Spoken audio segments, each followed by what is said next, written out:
अभिनंदन बच्चों, आज मैं आपको आपके रुचिरा बुक से प्रथमः पाठः सुभाषितानि इस पाठ के ये तीनों श्लोकों को आज मैं आपको समझाऊंगी।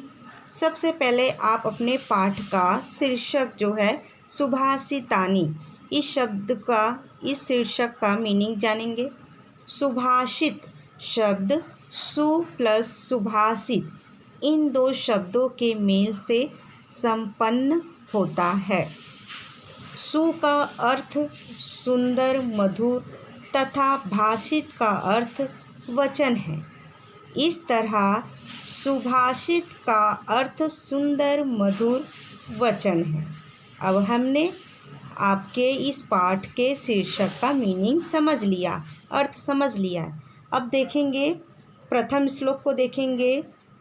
गुणा गुणज्ञेषु गुणा भवन्ति ते निर्गुणं प्राप्य भवन्ति दोषाः सुस्वादुत्वयाः प्रभवन्ति नद्यः समुद्रम् आसाद्य भवन्तः अपेयः। बच्चों, अब पहले श्लोक में दिए गए शब्दों के अर्थ को देखेंगे। गुणा माने क्या होता है? गुण होता है। गुणज्ञेषु, गुणज्ञेषु का अर्थ क्या होगा? गुणियों में या गुणवानों में। ठीक है। भवंती का अर्थ होता है होते हैं। ते का क्या अर्थ होता है? वे। ठीक है। अब है निर्गुणम। निर्गुणम शब्द का अर्थ होता है निर्गुण को। प्राप्य शब्द का अर्थ क्या होगा? प्राप्त करके। और भवंती का तो मैंने अभी मीनिंग बताया, होते हैं। दोषाह, तो ये क्या होता है? दोषाह माने दोष या अवगुण होता है। ठीक है। ये है सुस्वादुत्वयाः, तो इसका अर्थ होता है बच्चों स्वादिष्ट जल वाली नदी। ये नद्यः माने नदियाँ होता है। प्रभवंती माने निकलती हैं या फिर प्रभावशील होती हैं। ठीक है। अब है ये शब्द जो है असाध्य माने पहुँचकर। अपेयाः माने पीने योग्य नहीं होता है। ठीक है। अब इस श्लोक का अर्थ देखेंगे बच्चों। गुणवान व्यक्तियों में गुण होते हैं, किंतु गुणहीन व्यक्ति को पाकर वे जो गुण होते हैं बच्चों वो दोष बन जाते हैं, दोषपूर्ण हो जाते हैं। नदियाँ स्वादिष्ट जल से युक्त ही पर्वत से निकलती हैं, परंतु समुद्र में पहुंचकर या समुद्र के पानी में मिलकर ये कैसी हो जाती हैं? पीने योग्य नहीं रहती हैं। ठीक है। अब देखेंगे दूसरा श्लोक। साहित्य संगीत कला विहीनः साक्षात् पशुः पुच्छ विषाणहीनः तृणं न खादन्नपि जीवमानः तद भागधेयं परम पशूनाम। तो बच्चों साहित्य का तो आप जानते हो, साहित्य ग्रंथ है ना, बुक। तो संगीत को भी आप जानते हो और कला को भी। ये तीनों शब्दों को आप जानते हो। विहीनः माने क्या होता है? रहित। ठीक है। और पशु माने क्या होता है? इसको तो आप पशुः माने होता है पशु। और ये जो शब्द है विषाण, इसका मीनिंग होता है सींग। और ये पुच्छ का अर्थ होता है पूंछ। ठीक है। और तृणम माने घास। ठीक है। खादन का अर्थ होता है खाता हुआ। और अपी का अर्थ तो आप समझते हैं, अव्यय शब्द है, इसका मीनिंग होता है भी। ठीक है। अब है भागधेयम, तो इसका अर्थ होता है बच्चों भाग्य।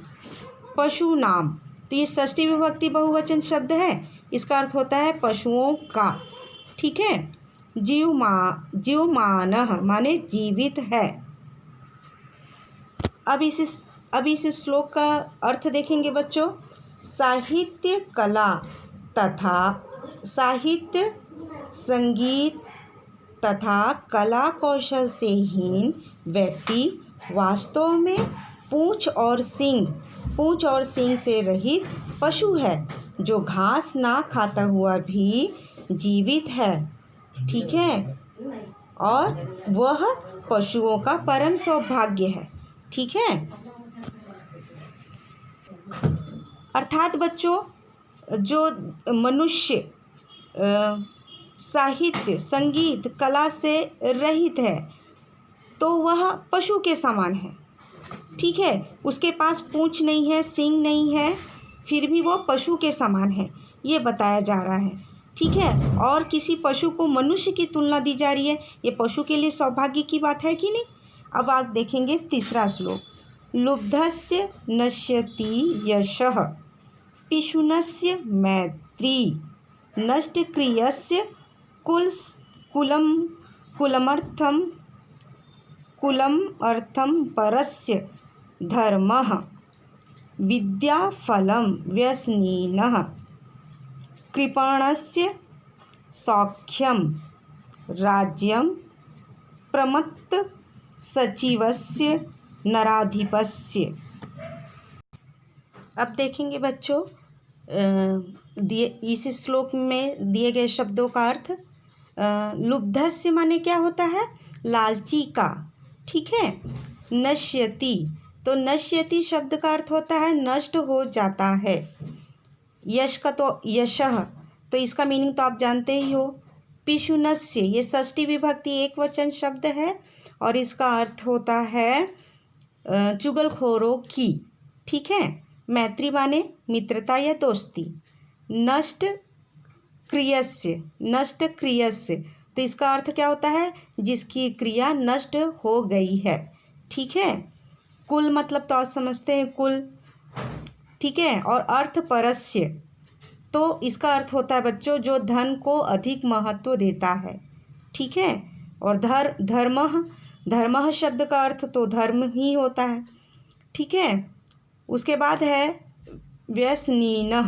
व्यसनीनः का अर्थ क्या होता है, बुरी लत वाले का।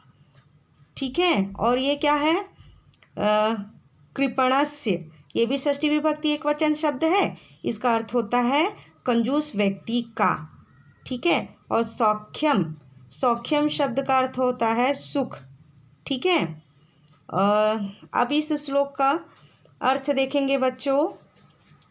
लालची व्यक्ति का यश, चुगलखोर की मित्रता, जिसकी क्रिया नष्ट हो गई है उसका कुल।